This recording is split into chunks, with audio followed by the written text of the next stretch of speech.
حضرت آدم سے لے کر جناب عیسیٰ تک آپ سارے انبیاء کو پڑھ لیں، وہ سارے یہی کہتے رہے کہ اللہ کے رسول آنے والے ہیں، اللہ کے رسول آنے والے ہیں، وہ آنے والے ہیں۔ بس فرق اتنا ہے، وہ کہا کرتے تھے آنے والے ہیں اور ہم کہہ رہے ہیں کہ آ گئے ہیں۔ بس ساری امتیں حضور کا ہی ذکر کرتی رہیں۔ وہ کہا کرتے تھے کہ علامہ اسماعیل حقی نے تفسیر روح البیان میں لکھا ہے، امام سیوطی نے الخصائص الکبریٰ میں لکھا ہے، جناب آدم کے انتقال کا وقت آیا تو اپنے بیٹے حضرت شیس کو بلایا اور بلا کر کے فرمانے لگے، شیس میں جا رہا ہوں بیٹے، لیکن یاد رکھنا ساری زندگی یہ کام نہ بھولنا۔ تو حضرت آدم کے صاحبزادے حضرت شیس عرض کرنے لگے، ابا جی وہ کون سا؟ کہنے لگے ہر وقت ہر روز اللہ کے آخری نبی پر درود و سلام پڑھتے رہنا۔ انہوں نے کہا کہ والد گرامی وہ کون ہے؟ تو حضرت آدم کہنے لگے، جب اللہ کریم نے میرے اندر روح پھونکی تھی تو میں نے جنت کے درختوں اور پتوں پر لکھا دیکھا تھا لا الہ الا اللہ محمد الرسول اللہ صلی اللہ علیہ وسلم۔ ہر پیغمبر نے، ہر رسول نے، آپ دیکھیے نا حضرت ابراہیم نے کعبہ بنایا۔ اصل بات یہ ہے کہ ہم حضور کے امتی ہیں، ہم اس طرح قدر نہیں کر پاتے جس طرح وہ لوگ آرزو میں کرتے تھے۔ حضرت ابراہیم نے کعبہ بنایا، اللہ کا گھر، اللہ کا گھر۔ یہاں جو آدمی اپنے سگے بیٹے کو بھی گھر بنا کے دیتا ہے وہ بھی اپنی بہو کو کہتا ہے میں نے بنا کے دیا ہے، حالانکہ اپنے بیٹے کو دیا ہے۔ وہ بھی پوتوں کو کبھی کبھی بلا کے کہتا ہے تمہارے باپ نے کیا کمایا، میں نے دیا ہے۔ لوگ عادی ہیں، لیکن میرے عزیز حضرت ابراہیم نے اللہ کا گھر بنایا، اور جب بنا رہے تھے تو انداز یہ تھا کہ حضرت اسماعیل پتھر اٹھا کے لاتے تھے اور جناب ابراہیم خانہ کعبہ کی دیواریں بلند فرماتے تھے۔ اس عالم میں جب بنا چکے تو عرض کرنے لگے یا اللہ کعبہ میں نے بنا دیا ہے، اسے آباد کرنے والا رسول بھی عطا فرما دے۔ ربنا وابعث فیہم رسولا، یا اللہ وہ رسول ہمیں عطا فرما جو بڑی شانوں والا ہے۔ سارے انبیاء، حضرت سیدنا عیسیٰ علیہ السلام کہ کچھ امتی کہنے لگے عیسیٰ مردے زندہ کر دیتے ہو، کوڑوں کو شفا دے دیتے ہو، اے عیسیٰ آپ کا ہاتھ لگ جائے تو اللہ بڑے سے بڑے برس کے مریض کو بھی شفا دے دیتا ہے، لگتا ہے سب سے زیادہ شان والے آپ ہی ہو۔ تو حضرت عیسیٰ کہنے لگے نہیں، وَمُبَشِّرٍ بِرَسُولٍ يَأْتِي مِن بَعْدِ اسْمُهُ احمد، فرمایا شان والا تو وہ ہے جس کی میں تمہیں خوشخبری دینے آیا ہوں، وہ میرے بعد آئے گا اور اس کا نام احمد ہوگا، وہ اس کی میں تمہیں خوشخبری دینے آیا ہوں۔ میرے بھائی، میرے رسول کریم سید عالم صلی اللہ علیہ وسلم کے بارے میں ہر نبی، ہر پیغمبر، ہر رسول یہ کہتے آئے وہ آنے والے ہیں، اور ہم کیا کہہ رہے ہیں؟ وہ ہم کیا کہہ رہے ہیں؟ فرق اتنا ہے، وہ کہا کرتے تھے آنے والے ہیں، اور ہم کیا کہتے ہیں؟ ہم کہتے ہیں آ گئے ہیں۔ عید میلاد النبی ہے، کیا سہانا نور ہے، دیکھو آ گیا وہ نور والا جس کا سارا ہی نور ہے۔ ہم یہ کہہ رہے ہیں کہ وہ آ گئے، بڑی عزت والا، بڑی شان والا۔ رب کریم بڑے بلند حوصلے والا ہے، وہ کسی کو جتلاتا نہیں کوئی شے دے کے، وہ نہیں جتلاتا، اس کو جو نہیں مانتے انہیں بھی روٹی دیتا ہے۔ جس نے ساری عمر نماز نہیں پڑھی اللہ نے اسے بھی بچے عطا فرمائے، اس نے ساری زندگی نافرمانی کی رب نے اسے بھی نعمتیں دی، کسی نعمت پر احسان نہیں جتلایا، لیکن فرمایا میرے نبی کے غلاموں ذرا ہوش سے رہنا، ذرا ہوش سے۔ ساری زندگی برادریوں پر ہی فخر کرتے رہے ہو، ساری زندگی بینک بیلنس اور جائیداد اور مال پر ہی تم نے فخر کیا ہے، فرمایا ایک فخر والی چیز میں تمہیں دے رہا ہوں، اور میں تمہیں بتا رہا ہوں لقد من اللہ علی المؤمنین اذ بعث فیہم رسولا۔ اور یار اس پہ کبھی غور تو کرو، اس پہ کبھی غور تو کرو، احسان جتلانا کوئی چھوٹی سی بات ہے؟ اور پھر مالک جس کے حوصلے پر کوئی کلام ہی نہیں کر سکتا، وہ مالک احسان جتلا کے تجھے کہتا ہے او مسلمان تو چھوٹا سمجھتا ہے، تو شاید ہلکا جانتا ہے، ہوش کر اور اپنے اندر کے مصطفیٰ کریم کے اس غلام کو بیدار کر۔ رب فرماتا ہے میں نے تمہارے اوپر بڑا ہی احسان کیا، میں نے بڑا ہی احسان کیا۔ یا اللہ کیا؟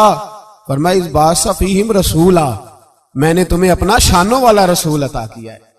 دیدہ دل کا دریچہ باز کرنا چاہیے، اور یا رسول اللہ جن کا تو آقا ہے ان کو ناز کرنا چاہیے۔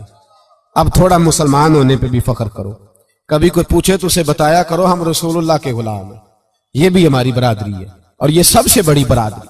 اس برادری کے اندر بھی لوگوں کو لائیں. آپ کو پتہ ہے میلاد انقلاب کا نام ہے.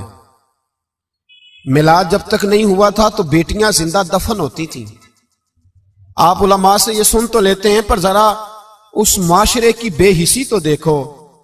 بیٹی جان ہوتی ہے باپ کی, بیٹی رونق ہوتی ہے گھر کی. ایک آدمی کے 11 بیٹے ہیں تو مجھے ایک دفعہ کہنے لگا دعا کریں اللہ مجھے بیٹی بھی دے. تو میں نے کہا 11 بیٹے ہیں, کہنے میری تو منجی نو رونا بھی کسے نہیں, بیٹے تو نہیں یہ کام کرتے, دعا کریں اللہ بیٹی دے, میری چارپائی کے پاس تو کوئی بیٹھے. او بھائی بیٹی جو اتنے وقار والی ہوئی تو آپ پڑھیے نا, حضرت داہیہ کلبی کہتے ہیں میں موجود تھا جب وہ شخص آیا تھا. لوگ 12 ربیع الاول کے اس معاملے کو معمولی واقعہ سمجھنے لگے. نہ بھائی ہم تمہیں پیغام دے رہے ہیں یہ معمولی واقعہ نہیں. حضرت داہیہ کلبی کہتے ہیں اس شخص نے آ کے عرض کی یا رسول اللہ صلی اللہ علیہ وسلم میں نے 100 بچی زندہ دفن کی ہے, زندہ دفن. اور کہتے ہیں میری اپنی بیٹی, میں سفر پہ تھا تجارت پہ تو میرے پیچھے سے میرے گھر میں بیٹی ہو گئی. میری بیوی نے اپنے میکے جا کے چھپا دی. تو میں واپس آیا تو اس نے کہا بچہ ہوا تھا فوت ہو گیا, میں نے دفن کر دیا. جب بچی 4-5 سال کی ہوئی تو مجھے پتا چلا میری بیٹی ہے. کہتے ہیں میں اسے لایا اور میں نے اسے کہا میں تیرا باپ ہوں, تجھے تحفہ لے کے دوں گا, کھانا کھلاؤں گا. کہتے ہیں وہ میرے بالوں سے کبھی لپٹتی, کبھی میرے سینے پہ ہاتھ رکھتی, کبھی میرا ماتھا چومتی. پر میں اسے لے گیا اور لے جا کر میں نے گڑھا کھودا اور اس گڑھے میں اس بچی کو جب رکھا, اس نے باہر آنا چاہا تو میں نے اس کے سر پہ ضرب لگائی. جب چوٹ لگائی تو وہ دوبارہ گڑھے میں گری.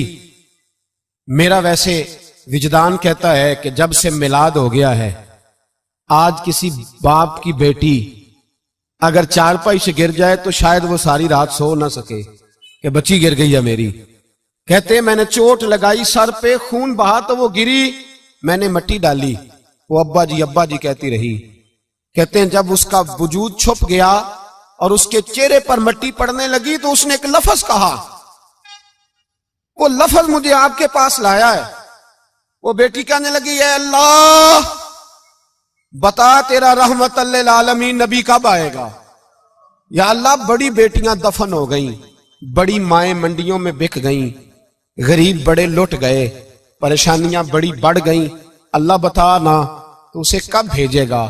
اب کتنی دیر ہے, اندھیرا بڑا گہرا ہو گیا, اب نہیں جیا جاتا, اب نہیں سہا جاتا, اللہ تو کب بھیجے گا.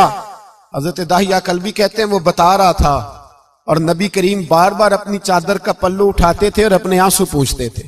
بار بار چادر کا پلو اٹھاتے تھے اور آنسو پوچھتے تھے, بار بار اٹھاتے تھے آنسو پوچھتے تھے.